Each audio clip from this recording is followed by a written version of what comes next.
I'm not just a pretty girl. Habang naging kontrobersyal ang tunay na kasarian ni Stephen, ay unti-unti namang lumalabas ang mga patunay na babae talaga siya. Sa isang interview kay Tito Boy ay tinanong siya kung ano talaga ang gender niya. At sinagot niya ito na ako ay isang dalagang Pilipina.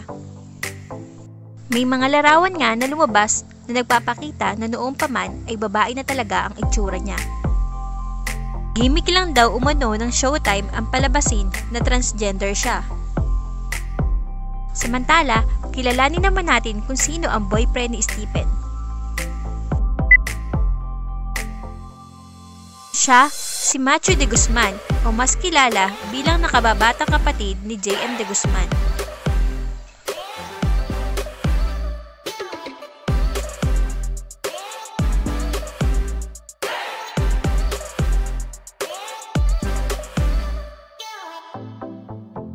Samantala, ito naman ang mga photos and videos nilang dalawa.